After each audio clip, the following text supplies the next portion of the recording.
उद्धव ठाकरे और शरद पवार फिलहाल ऐसा लगता है कि बड़ी परेशानी में फंसे हुए हैं, लेकिन कई राजनीतिक विश्लेषक मानते हैं कि दरअसल ये उनके लिए आपदा में अवसर है।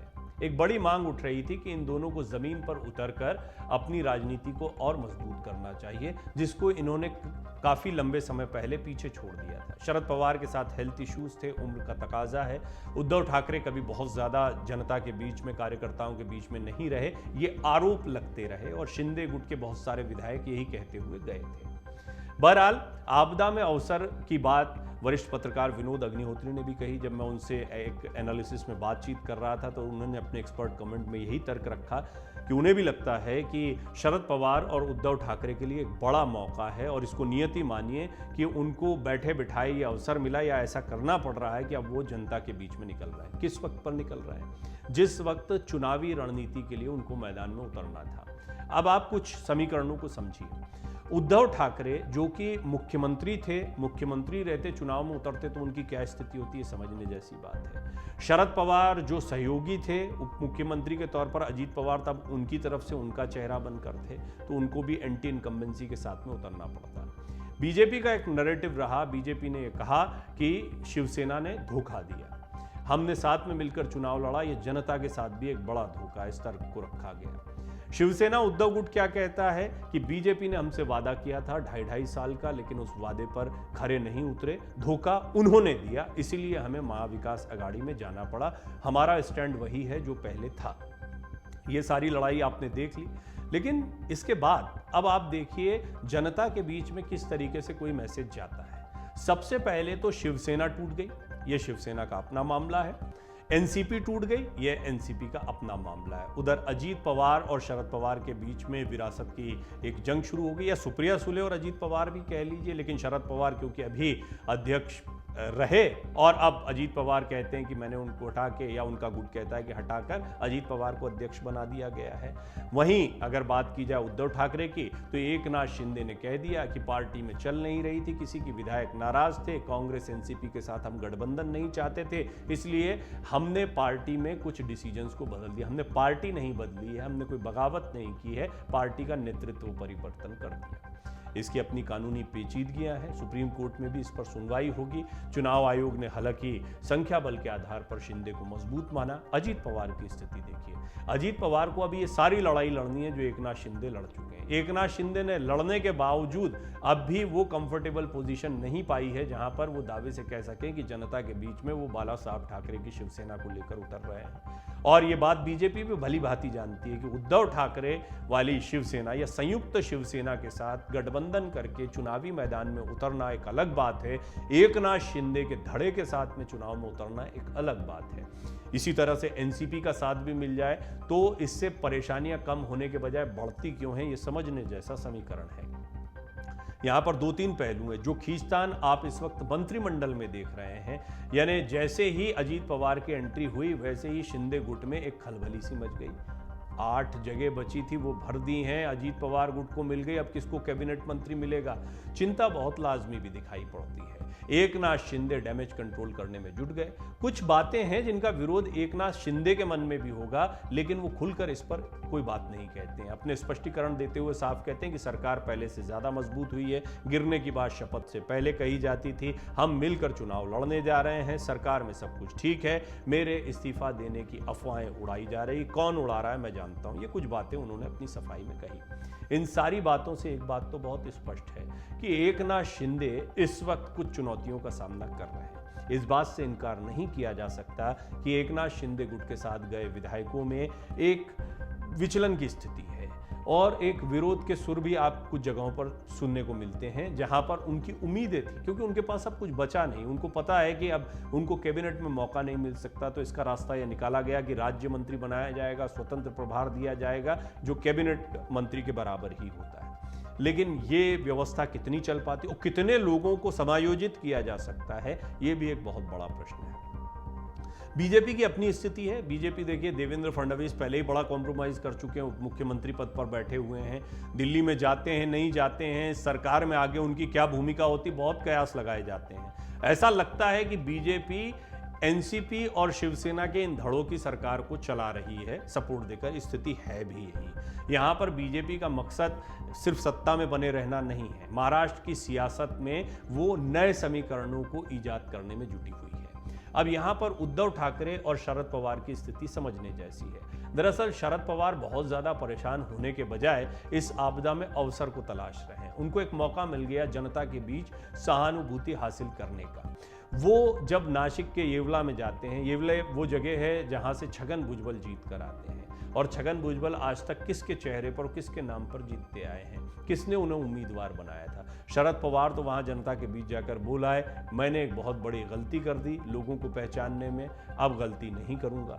ये सीधे सीधे एक कमेंट था छगन भुजबल पर, और ये इससे भी स्पष्ट होता है कि छगन भुजबल खुद सामने आए और उन्होंने कह दिया कि शरद पवार मुझी पर हमला क्यों कर रहे हैं। दिलीप वलसे पाटिल उनके करीबी हैं, अजीत पवार उनके घर के हैं, प्रफुल्ल पटेल उनके को कार्यकारी अध्यक्ष बनाया, और आप मुझ पर हमला कर रहे हैं। वो ये कह रहे हैं कि मुझे कुछ नहीं दिया फिर भी मुझी पर हमला किया जा रहा है, जबकि मेरा इस फूट से कोई लेना देना नहीं है। सारे विधायक उस तरफ जा रहे थे तो मैं क्या करता। यानी एक तरह से अपनी मजबूरी बता रहे हैं। आप समझ रहे हैं इस बात को।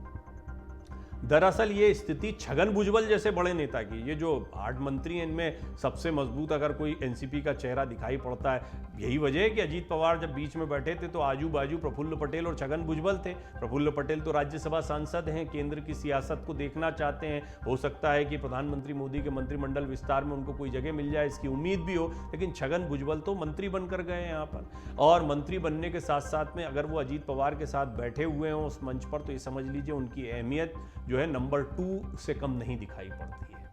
उनकी स्थिति शरद पवार के साथ भी बहुत कमजोर नहीं थी। अगर चुनिंदा 4-5 नामों को लिया जाता तो इन्हीं लोगों के नाम सामने आते, जिनमें से 3 बड़े नाम तो अजीत पवार, प्रफुल्ल पटेल, छगन भुजबल एक खेमे में दिखाई देते हैं। शरद पवार, सुप्रिया सुले, जयंत पाटिल जैसे चेहरे जो हैं, जितेंद्र अवाड़ का भी आप नाम ले लीजिए, ऐसे कुछ चेहरे जो हैं वो अब शरद पवार के साथ दिखाई देते हैं। ऐसा नहीं है कि यहीं तक नाम सीमित हैं, ऐसे बहुत सारे चेहरे हैं, उनमें से 8 तो मंत्री बन गए हैं। वो एक लंबी फहरिस्त है। लेकिन एनसीपी की सियासत में एक बात बहुत स्पष्ट हो गई है। जो शुरुआत में शरद पवार ने कहा था कि मैं पहले भी इस तरह की फूट देख चुका हूं और 5 विधायकों के साथ मैंने फिर से पार्टी को खड़ा कर दिया था। निश्चित तौर पर शरद पवार इस आपदा को अवसर में बदलने का प्रयास कर रहे हैं। सत्ता में रहते हुए जनता के बीच जाना और विपक्ष में रहते हुए इस फूट के बाद जनता के बीच में जाना, ये उनको सहानुभूति देता है। एक बहुत महत्वपूर्ण बिंदु ये है कि यहां पर कांग्रेस और एनसीपी का समीकरण क्या होता है, या फिर उद्धव, कांग्रेस और एनसीपी, महाविकास अघाड़ी में अभी यही स्थिति दिखाई देती है कि अब आप इसको ऐसे कह लीजिए, उद्धव, शरद पवार और कांग्रेस, ये 3 बचे हैं। अब एनसीपी नहीं रही, शिवसेना नहीं रही है। ऐसे में कांग्रेस का जोर तो चलता दिखाई देता है। कांग्रेस अपनी तैयारियां कर रही है। 2024 के लिहाज से कांग्रेस को उम्मीदें भी बहुत हैं, और राज्य की राजनीति से इतर कांग्रेस का लक्ष्य भी केंद्र की राजनीति ज्यादा दिखाई पड़ता है। जबकि आप उद्धव और शरद पवार की राजनीति देखें तो ये महाराष्ट्र के इर्द गिर्द या राज्य की सियासत के इर्द गिर्द दिखाई देती है। ऐसे में इन दोनों चेहरों को, मैं दल नहीं कहूंगा, इन दोनों चेहरों को भी कांग्रेस को आगे बढ़ाने में कोई परहेज नहीं होगा। लेकिन शरद पवार जानते हैं कि अल्टीमेटली सांसदों की संख्या बहुत मायने रखती है। उद्धव ठाकरे भी जानते हैं कि केंद्र की सियासत में या पार्टी को मजबूत रखने के लिए सांसदों की संख्या बहुत जरूरी है। अगर कांग्रेस, शरद पवार और उद्धव ठाकरे लगातार जमीन पर इसी तरह प्रयास करते रहते हैं, और अगर, ये देखिए अगर इसलिए क्योंकि बहुत सारे समीकरण बदलने वाले हैं, और ये विपक्षी एकता की जो बेंगलुरु में बैठक होने वाली है, इसमें महाराष्ट्र में ये जो नए समीकरण बने हैं इसके बाद निश्चित तौर पर चर्चा होने वाली है। पवार और उद्धव कमजोर दिखाई पड़ते हैं, वो कमजोर दिखाएंगे नहीं, यहां पर वो अपनी दावेदारी रखेंगे। लेकिन वो ये भी जानते हैं कि वो बहुत ज्यादा जोर नहीं लगा सकते हैं, कांग्रेस को आगे करना पड़ेगा। कांग्रेस फिलहाल तो इंटेक्ट बनी हुई है और महाराष्ट्र से उसकी उम्मीदें बढ़ गई हैं। कई राजनीतिक विश्लेषक, हमारा जो खास कार्यक्रम है खबरों के खिलाड़ी, उसमें तो ये मुद्दा बाकायदा उठा, उसमें ज्यादातर राजनीतिक विश्लेषकों ने इस बात से सहमति जताई कि इससे कांग्रेस को फायदा होगा, जिसमें हर्षवर्धन त्रिपाठी भी हैं, विनोद अग्निहोत्री भी हैं। इन तमाम बड़े पत्रकारों ने इस बात पर सहमति जताई कि कहीं ना कहीं कांग्रेस को इसका सीधा सीधा फायदा मिलता दिखाई दे रहा है जो फूट का है। विकल्प जब कम हो जाते हैं, आपसी फूट ज्यादा देखने को मिलती है, तो जनता किसी एक दल पर भरोसा दिखाना चाहती है। लेकिन कांग्रेस इसको कितना एनकैश कर पाती है, बहुत महत्व का सवाल है। उद्धव की बात को समझिए। उद्धव का राजनीति करने का अपना एक अलग तरीका रहा है और ये माना जाता रहा है कि वो बाला साहब ठाकरे के स्टाइल में राजनीति करना चाहते थे, लेकिन उनको बताया गया उनके करीबियों की तरफ से कि आप बाला साहब ठाकरे नहीं है। बाला साहब ठाकरे की राजनीति क्या थी? वो कमरे की राजनीति थी। जिसको आना है यहां आकर बात करे। वो कहीं नहीं जाते थे किसी के पास। वो हमेशा बड़े भाई की भूमिका में रहते थे। वो हमेशा राजनीति के केंद्र में रहते थे, चाहे जिसकी सत्ता चल रही हो। बाला साहब का एक था। उद्धव ठाकरे ने उसी अंदाज में राजनीति को बढ़ाया। वही अंदाज राज ठाकरे का भी रहा है, आज भी है। उनको वो फायदा नहीं मिला। तो बाला साहब ठाकरे थे। उद्धव ठाकरे ने एक परंपरा को तोड़ा। कभी कोई ठाकरे मुख्यमंत्री नहीं बनता था, तो जब इस परंपरा को तोड़ा तो उनको उस अंदाज को भी तोड़ना पड़ेगा और उन्होंने इसके प्रयास शुरू कर दिए। अब वो जनता के बीच एक मंजे हुए राजनेता की तरह उतर गए हैं। अगर उद्धव ठाकरे, शरद पवार कांग्रेस को फायदा पहुंचाने के लिए अपने साथ साथ कांग्रेस की मदद करते हैं, इनका सीटों का समीकरण ठीक ठीक बनता है, तो महाविकास अघाड़ी की स्थिति ज्यादा मजबूत हो सकती है बनिस्बत इसके कि फूट के पहले की जो स्थितियां थी, जिसमें सीटों के समीकरण पर ही इनमें खींचतान हो जाती। उद्धव ठाकरे की अपनी ताकत थी, चेहरा थे, वो उनकी अपनी ताकत दिखा रहे थे। एनसीपी ने जैसे ही उद्धव ठाकरे की फूट हुई, आपको याद होगा, शरद पवार ने सीटों के बंटवारे की बात कह दी। अब ये दोनों की स्थिति थोड़ा सा बैकफुट पर आने की हो गई है, लेकिन दोनों को इसकी अहमियत भी समझ में आ गई कि पार्टी भी तो बचाना, अपना अस्तित्व भी तो बचाना है। अभी सीटों की मारामारी में लगेंगे तो पार्टी तो हाथ से चली गई है, जनता के बीच जनाधार भी खो देंगे।